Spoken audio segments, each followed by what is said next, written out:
नमस्कार दोस्तों, मैं केसी साहू सर आप सबका स्वागत करता हूं आपका ही अपना चैनल केसी सर के क्लासेस में। दोस्तों आज मैं आप लोगों के लिए कुछ बहुत ही महत्वपूर्ण प्रश्न लाया हूं। जी हाँ, और इनमें से कुछ प्रश्नों ने आपको भी बहुत परेशान किया होगा, है ना। जैसे हम लोग इसमें से कुछ प्रश्न ऐसे जिसको बचपन में जब सुनते थे ना तो ऐसा लगता था कि यार इसका उत्तर क्या होगा। तो हो सकता है आपको भी इनमें से कोई एक प्रश्न ने परेशान किया होगा। तो आइए इन प्रश्नों के उत्तर हम ढूंढेंगे। एक बात और आपको बोल दूं, इसी प्रकार के बेहतरीन वीडियो इस चैनल पर अपलोड किए जाते हैं और उसके लिए यदि आपने चैनल को अभी तक सब्सक्राइब नहीं किया है ना तो चैनल को सब्सक्राइब कर दीजिए, बेल आइकन को प्रेस करके ऑल को टच करना ना भूलेगा ताकि इसी प्रकार के बेहतरीन वीडियो का नोटिफिकेशन आपको मिलता रहे। तो आइए देखते हैं, मैं यहां पर कुछ प्रश्न लिखा हूं। एक बात और ध्यान दीजिए, इन प्रश्नों के उत्तर आपको कमेंट करने हैं। देखिए इनमें से कुछ प्रश्न बहुत महत्वपूर्ण है, जैसे ये वाला प्रश्न, ये देखिए ये जो प्रश्न है बहुत ही महत्वपूर्ण है और ये प्रश्न हमको ही बचपन में बहुत परेशान किया था। यही वो प्रश्न है जो बहुत परेशान करता है और इसका उत्तर क्या होगा आप मुझे कमेंट करके जरूर बताइएगा। वैसे तो आपको सारे प्रश्नों के उत्तर कमेंट करके बताने हैं, ठीक है। तो आइए एक बात और बता दूं, हर बार जो हम सोचते हैं वैसा ही नहीं होता, प्रश्न वैसा नहीं होता जैसा हम सोचते हैं। तो उसके लिए आपको कुछ दिमाग लगाने होते हैं, है ना। कुछ गणित के नियम लगाएंगे और कुछ तार्किक, ठीक है। तो पहला प्रश्न यहां पर देखिए, 9 को 2 बराबर भागों में आपको विभाजित करना है। ध्यान दीजिए, विभाजित करना मतलब बांटना, है ना। तो 9 को 2 बराबर भागों में विभाजित करना है जिससे उनका जो योग है, ध्यान दीजिएगा, उनका जो योग है वो 10 आए, है ना। तो आपका प्रश्न कंप्लीट हो गया, फटाफट कमेंट कर दीजिएगा। दूसरा प्रश्न है, यहां पर देखिए एक लड़की है गीता नाम की, वो अपने 20वें जन्मदिन पर एक बक्सा खरीद लेती है ना, जिसको हम लोग गुल्लक बोलते हैं, जिसमें पैसा जमा करते हैं। गीता नाम की लड़की अपने 20वें जन्मदिन पर एक बक्सा लेती है जिसमें वो 250 रुपए जमा करती है, उस बक्से में डालती है और वो हर जन्मदिन पर 250 रुपए जमा करती जाती है, ठीक है। लेकिन उसकी एक छोटी बहन है, उसकी एक छोटी बहन है जो हर साल अपने जन्मदिन पर 50 रुपए निकाल लेते हैं। ध्यान दीजिए, उसकी छोटी बहन हर साल अपने जन्मदिन पर 50 रुपए निकाल लेती है। तो कुछ दिनों बाद 60 साल की उम्र में गीता जो है मर जाती है। तो जब गीता मर गई तो उसकी छोटी बहन ने जब गुल्लक को तोड़ा, मतलब गुल्लक में देखा कि कुल कितने पैसे हैं, तो उसने देखा कि उस गुल्लक में कुल केवल 500 रुपए थे। तो ये कैसे संभव है, आपको इसको प्रूफ करके बताना है कि गीता ने 20वें जन्मदिन से प्रारंभ करके अपने जन्मदिन पर 250 रुपए जमा करती आई हर साल, कब तक, 60 साल की उम्र तक। और उसकी छोटी बहन है 50 रुपए निकाल लेती थी हर साल अपने जन्मदिन पर, ठीक है। तो कुल लास्ट में जब उसकी बहन मर गई तो उसने गुल्लक को खोला तो केवल 500 रुपए निकले। इसको आपको मुझे प्रूफ करके बताना है, कमेंट करना है, ठीक है। अगला प्रश्न देखते हैं, एक सीधी लाइन का मतलब आपको एक सीधी लाइन खींचना है और ये जो समीकरण दिया है, ये जो समीकरण दिया है 5 + 5 + 5 को आपको 550, क्या ये समीकरण संतुलित है? नहीं है। तो आपको केवल एक ही लाइन का प्रयोग करना है और इस समीकरण को संतुलित कर देना है, ये बराबर हो जाए ऐसा आपको करना है। तो आप मुझे कमेंट करके जरूर बता दीजिएगा, है ना, और निश्चित रूप से आप लोग कमेंट करेंगे। अब इस प्रश्न में आते हैं भाई जो सबसे महत्वपूर्ण है। यहां पर देखिए, वह क्या है जो साल में एक बार आता है ना। इसको तो आप लोग जरूर सुने होंगे, जो साल में एक बार आता है, महीने में 2 बार आता है, ये भी ध्यान दीजिएगा, महीने में 2 बार आता है। लेकिन हफ्ते में, ये जो हफ्ते हैं, है ना, हफ्ते लिखते हैं यहां पर, ये हफ्ते है, हफ्ते में 4 बार आता है। लेकिन दिन में 6 बार आता है भाई, दिन में 6 बार आता है। बड़ा विचित्र है, साल में देखें तो 1 बार आता है, महीने में देखें तो 2 बार आता है, हफ्ते में देखें तो 4 बार आता है और दिन में देखें, दिन में तो 6 बार आता है। तो वो क्या है, आप मुझे कमेंट जरूर कीजिएगा क्योंकि मैं जानता हूं कि आप लोग इसके उत्तर जानते हैं। और यदि इनमें से कुछ प्रश्नों के उत्तर यदि आपको नहीं पता है तो इस वीडियो को पूरा देखिएगा, आपको सभी प्रश्नों के उत्तर बहुत ही सरल तरीके से दिया जाएगा। तो आइए हम नीचे से स्टार्ट करते हैं, ये जो महत्वपूर्ण प्रश्न है ना वहीं से स्टार्ट कर लेते हैं, ठीक है। हम ऐसा करते हैं, इसको बाद में देखते हैं, ऊपर के प्रश्न को पहले हल करते हैं क्योंकि इसके लिए हमें जगह चाहिए रहेगा। तो इस प्रश्न को हम लास्ट में देखेंगे, पहले हम ऊपर से चालू करते हैं। यहां देखिए, 9 को 2 बराबर भागों में विभाजित करेंगे जिसका योग 10 हो, तो इस प्रश्न को तो मैं मिटा देता हूं क्योंकि अब हम इसके उत्तर को देखेंगे। ठीक है, हमें 9 को 2 भागों में बांटना था, तो चलो हम पहले तो 9 लिख लेते हैं। तो भाई हम 9 को एक तो हम इस प्रकार लिखते हैं, ठीक है, इसको हम 2 भागों में बांटेंगे तो ऐसा हम करेंगे अगर, तो ये क्या आएगा 4.5। ऐसा 2 भागों में बांटने के लिए मैंने नहीं बोला था कि 4.5 और 4.5 को यदि हम जोड़ें तो ये कितना आएगा, तो 9 ही आएगा भाई। मैंने ऐसा नहीं बोला था, मैंने बोला था कि इसका जो योग है वो कितना आना चाहिए 10। तो 9 को ऐसे हम कैसे 2 भागों में बांटे, तो भाई 9 को केवल हम इस रूप में नहीं लिख सकते, हम इसको इस प्रकार भी लिखते हैं, आपको याद होगा। ये देखिए ये क्या लिखा है, 9 लिखा है। अब इस 9 को यदि हम बीच से काटे, ध्यान दीजिएगा, बीच से काटे मतलब मैं यहां से काट देता, ये देखिए यहां से मैं काटूं तो मुझे ऊपर में इस प्रकार का एक लाइन मिलेगा और नीचे में अगर मैं इसको काट दूं कैंची से, है ना, कैंची से अगर मैं काट के आपको दिखाता तो आपको समझ आ जाता। ठीक है, तो मैं आपको इसको कैंची से काट के भी दिखा देता हूं। ठीक है, और नीचे क्या बनता, इस प्रकार बनता। ठीक है, तो आइए इसको मैं आपको कैंची से काट के दिखाता हूं। यहां पर मैं लिख लेता हूं, ये देखिएगा आपके सामने ही लिख रहा हूं। ये देखिए मैंने ये लिख लिया है। अब इसको मैं कैंची से काटता हूं जैसे मैंने काटने के लिए आपको बोला है, फिर इनको हम जोड़ कर देखते हैं कि 10 आता है कि नहीं आता है। ये देखिए मैं आपके सामने इसको काट रहा हूं। ये देखिए हमने 9 तो लिखा है, ये देखिए इसको मैंने 2 भागों में काट दिया और मैंने बोला था कि इनको हम जोड़े तो 10 आना चाहिए। तो ये देखिए मैंने ऐसा ही बोला था, ये देखिए ये 2 भाग हमने कर दिया। ये देखिए अब इसको यदि हम जोड़े तो ये क्या है, समझ तो आ गया होगा, ये क्या है 4 है। अब ये देखो ये है ना, इसको यदि हम ऐसे घुमा दें, ये देखिए आपको समझ आ गया होगा, ये 4 है और ये क्या है 6 है। तो आपको समझ तो आ गया होगा, 4 और 6 को जब हम जोड़ते हैं ये 4 है और इसमें यदि हम किसको जोड़ दें, इसको जब हम ऊपर करेंगे ना, उल्टा करेंगे तो ऐसा बनेगा, ये हो जाएगा ऐसा। ठीक है, ये हो गया आपका 6 और आपको पता है कि 4 और 6 कितना होता है 10 होता है। हालांकि इस प्रकार नहीं लिखते, हम इसको इस प्रकार लिखते हैं। तो आपको समझ आ गया ना कि हम 9 को 2 भागों में इस प्रकार बीच से काटेंगे ना तो ये क्या हो जाएगा 10 बन जाएगा। तो ये भी हो गया। अगला प्रश्न देखते हैं नीचे, ये बहुत ही महत्वपूर्ण प्रश्न है। कोई व्यक्ति जो है अगर अपने जन्मदिन पर क्या करे 250 रुपये जमा करे और कितने दिन तक करा उसने, अपने 60वें साल तक, 60 साल तक, अपने उम्र के 60 साल तक जमा किया, लेकिन उसने 20वें साल से जमा करना प्रारंभ किया। अब कोई व्यक्ति 20वें साल से जमा करना प्रारंभ करती है और 60वें साल तक करती है ना, 60वें साल तक, तो कुल कितना हो गया यहाँ पर 40 वर्ष हो गया। 40 वर्ष तक उसने जमा किया होगा। लेकिन भाई इसमें यह कह रहा है कि केवल 500 रुपए बचा, जबकि उसकी छोटी बहन जो है 50 रुपए हर साल निकाल लेती है। तो ध्यान दीजिए, अगर उसकी छोटी बहन किस साल से, 20वें साल से 60वें साल तक, मतलब 40 साल तक कोई हर साल 50 रुपए निकाले तो कितना रुपए निकालेगी टोटल, ये 50 को गुना करेंगे 40 तो 5 चौक 20, मतलब ये 2000 रुपए तो निकाल ली, लेकिन जमा कितना हुआ, क्योंकि 500 रुपए केवल बच रही है ना, केवल 500 बच रहा है। इसका मतलब तो ये है कि ये जो 20 साल और 40 साल के बीच, मतलब 40 साल में यदि हम क्या करें, 40 साल में यदि हम क्या करें 250 का गुना करेंगे ना तो ये तो बहुत ज्यादा पैसा हो जाएगा। ठीक है, गुना करके आप देख सकते हैं यहां पर 25 चौक 100 हो जाएगा और 2 जीरो तो और बढ़ जाएगा। तो इस प्रकार इकाई दहाई सैकड़ा हजार 10,000 रुपए जमा हो जाएगा अगर वो 250 रुपए जमा करेगी हर साल तो। लेकिन यहां पर भाई केवल 500, अब देखिए 10,000 में यदि आप कितना घटाते हैं, केवल 2,000 घटाते हैं, तब तो आपके पास 8,000 रुपए बच रहा है, जबकि वो कह रहा है केवल 500 रुपए निकला।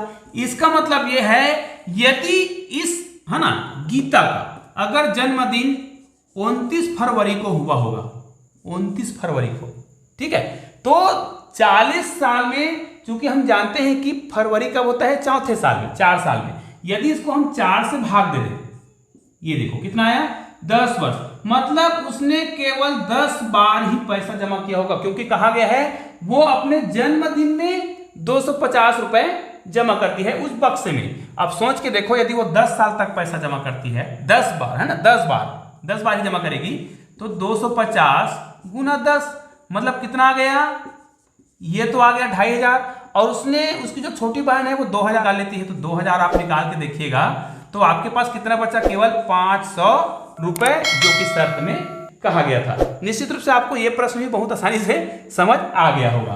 तो अब देखते हैं एक बहुत ही शानदार प्रश्न है। नीचे वाला प्रश्न सबसे महत्वपूर्ण है, जो आप लोगों ने बिल्कुल सुना होगा और इसके उत्तर आप लोग यदि जानते हैं तो बहुत अच्छी बात है। इस प्रश्न को तो बहुत सिंपल से कर सकते हैं। एक सीधी लाइन खींचकर समीकरण को संतुलित करना है, एक लाइन का उपयोग करना है, मिटाना नहीं है। तो क्या करेंगे, या तो यहां पर हम एक लाइन खींचेंगे या फिर यहां पर एक लाइन खींचेंगे। चलो हम किसी, यहां पर जो प्लस दिख रहा है, यहां पर प्लस दिख रहा है, उनमें से किसी एक जगह हम लाइन खींचते हैं। चलो मैं यहां पर खींचता हूं, हो गया 545 प्लस 5 कितना हो जाएगा 550। बहुत ही सिंपल सा प्रश्न था। अब देखते हैं वो प्रश्न जो बहुत ही महत्वपूर्ण है, और इस प्रश्न को आपको थोड़ा सा दिमाग लगाना था, उसी के आधार पर आप इसको उत्तर दे सकते हैं। निश्चित रूप से आप लोगों ने इसका कमेंट जरूर किया होगा। तो चलिए इस प्रश्न को हम हल करते हैं। वह क्या है जो साल में केवल एक बार आता है, एक बार आता है, ध्यान दीजिएगा, है ना।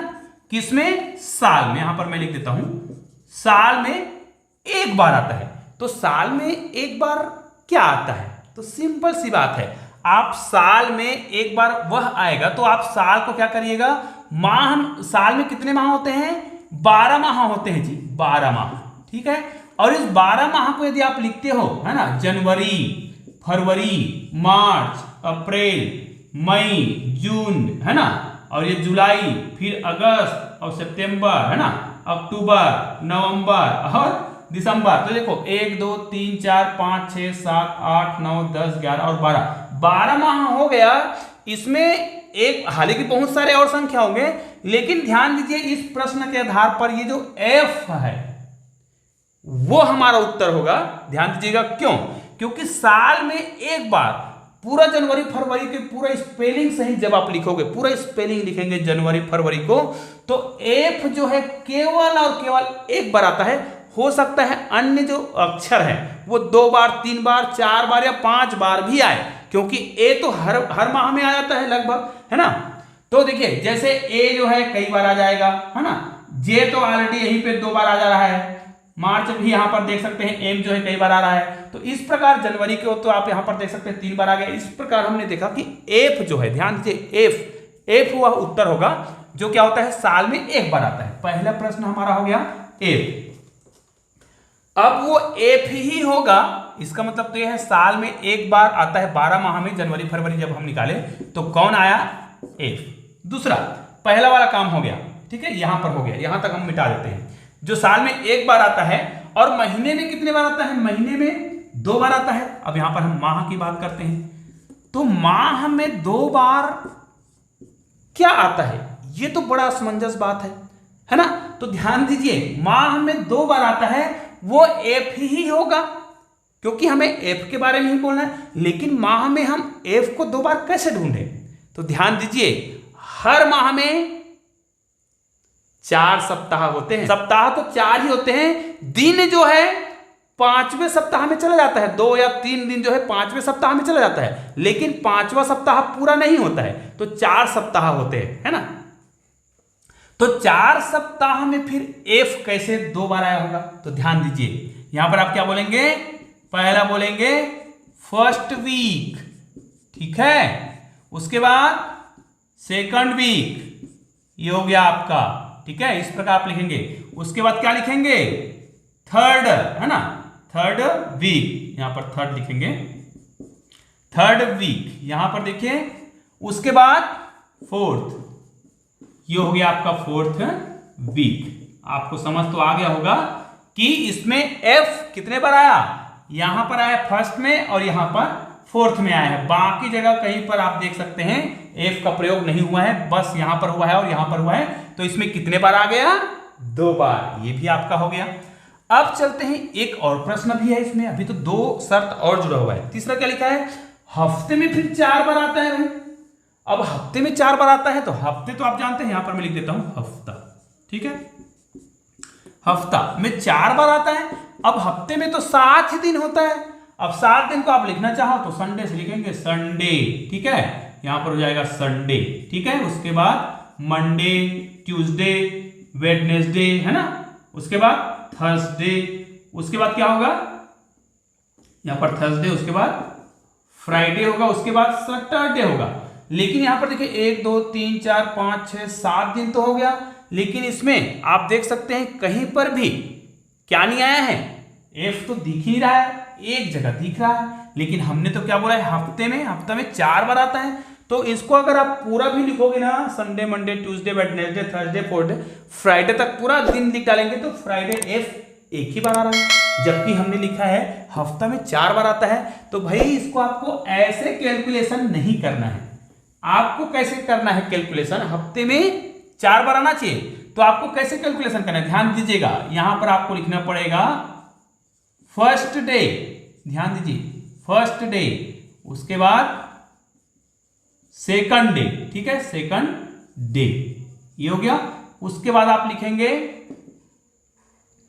थर्ड डे, हो गया। उसके बाद लिखेंगे आप फोर्थ, ये हो गया फोर्थ डे, चौथा दिन। उसके बाद आप लिखेंगे फिफ्थ डे, ठीक है, फिफ्थ के बाद सिक्स डे, ऐसा लिखेंगे। उसके बाद सेवंथ, ये आप लिखेंगे। मतलब पहला दिन, दूसरा दिन, तीसरा दिन, चौथा दिन, पांचवा दिन, छठवां दिन और सातवां दिन। इस प्रकार जब आप लिखोगे ना, तब आपको एफ 4 बार मिलेगा। कैसे, फर्स्ट डे में एक बार आया है यहां पर देखिए, उसके बाद फोर्थ डे लिखे उसमें एक बार आया है, और जो आपने फिफ्थ डे लिखा है, फिफ्थ, ये देखिए इसमें कितने बार एफ आया है, 1 और 2 बार। तो कितने बार हो गया, 1 बार, 2 बार, 3 बार और 4 बार। इसी के बारे में हम बात कर रहे थे। अब लास्ट वाला भाई ये तो बहुत खतरनाक है, इसमें कितने बार बोला है, दिन में 6 बार आता है। तो क्या एक दिन में एफ जो है 6 बार आता है, और आता है तो कैसे आता है, ये आप मुझे कमेंट करके बता दीजिएगा। और चलो मैं ही बता देता हूं, आप लोगों ने तो कमेंट जरूर किया होगा। इसको हम कैसे काउंट करेंगे, तो ध्यान दीजिए, एक दिन में 24 घंटे होते हैं, ध्यान दीजिएगा। और इस प्रकार के प्रश्न ना कंपटीशन एग्जाम में बहुत पूछे जाते हैं, ठीक है। अगर हम क्या करें, दिन की बात करें, दिन, एक दिन में कितने बार आता है, 6 बार आता है भाई, एक दिन में 6 बार। अब एक दिन में 6 बार क्या आता है, यही आता है। तो कैसे आता है वो हमें प्रूफ तो करना है ना, तो प्रूफ कैसे करेंगे, ध्यान दीजिएगा। जब आप इसको काउंट करेंगे, कैसे काउंट करेंगे, घंटे को काउंट करेंगे, 1 घंटा, 2 घंटा, 3 घंटा, 4 घंटा, 5 घंटा। उसको कैसे काउंट करेंगे, इंग्लिश में काउंट करेंगे, ठीक है, इंग्लिश में काउंट करेंगे। तो ये क्या हो जाएगा, यहां पर लिखेंगे 1 पहला घंटा, फिर 2 3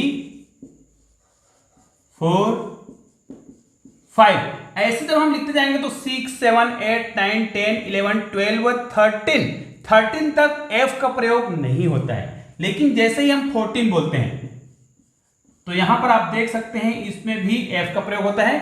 और 15 जब बोलते हैं 15, तो इसमें भी इसका प्रयोग होता है, एफ का प्रयोग होता है 15। उसके बाद 16 17 18 19 20 21 23 24, ठीक है।